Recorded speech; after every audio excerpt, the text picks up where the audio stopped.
Hi, we are the Group 2. Let's talk about Piaget's stages of cognitive development. Are you ready? First, who's Jean Piaget?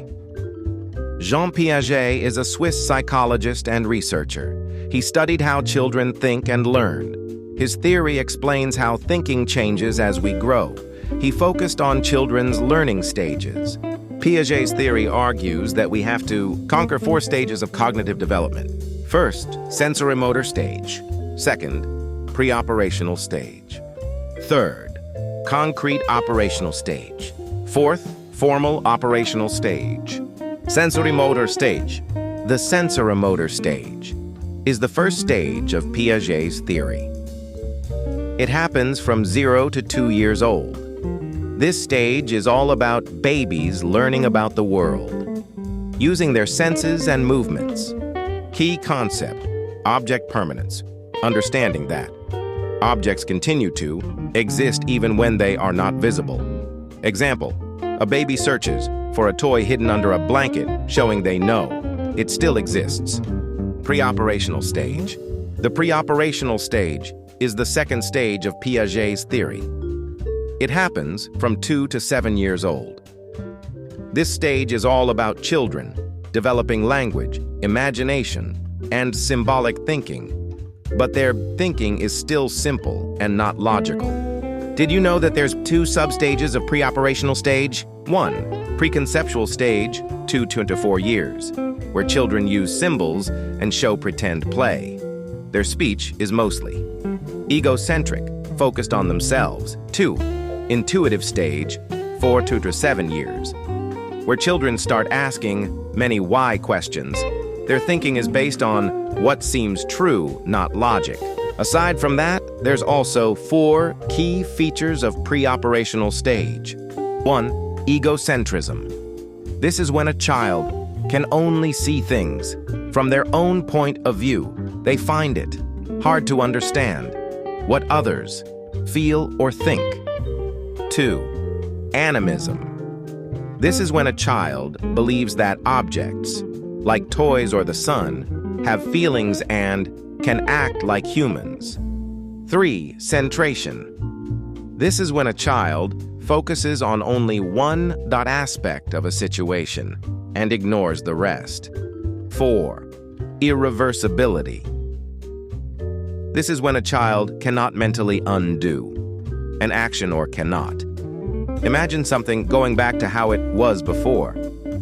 4 important cognitive processes emerging. 1, seriation, sorting objects by size, shape, or other features. 2, decentering, considering multiple aspects of a situation. 3, reversibility, understanding that objects can return to their original state. Or conservation, realizing quantity remains the same despite changes in shape or appearance. Concrete operational stage. The concrete operational stage is the third stage of Piaget's theory. It happens from 7 to 12 years old.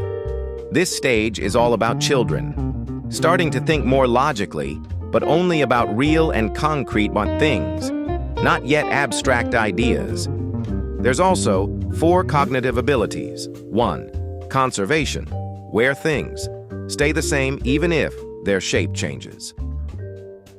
Classification means grouping objects by similarities. Serration means putting things in order, like smallest to largest. Transitivity, understanding logical if-then relationships. Formal operational stage. The formal operational stage is the 4th and final stage of Piaget's theory. It starts at 12 years old and above. This stage is all about teenagers developing abstract, logical, and deeper thinking that goes beyond what they can see. There's also 4 cognitive abilities. 1, hypothetical reasoning means thinking of many what-if situations. 2, deductive reasoning means using general rules to solve specific problems. 3, abstract thinking means understanding ideas that you cannot see or touch. 4, problem solving means creating steps or strategies to solve complex issues. Piaget's 4 basic cognitive development. 1. Schema. A schema is a mental folder that helps us organize what we know. Example: a child has a schema for a birthday party: cake, balloons, gifts, and singing. 2. Assimilation. Assimilation is adding new information to something we already understand. Example: a child sees a kitten and calls it a baby cat, adding it to their cat schema. 3. Accommodation. Accommodation is changing or creating a new schema when old ideas don't match. New experiences. Example: a child thinks a bat is a bird, then learns it's a mammal and creates a new bat schema. 4. Equilibrium. Equilibrium is the balance we try to keep between what we know and what we learn. Example: a student believes all plants need sunlight, then learns some grow in shade and updates their understanding. That's all. Thank you for watching, and we hope you learned something.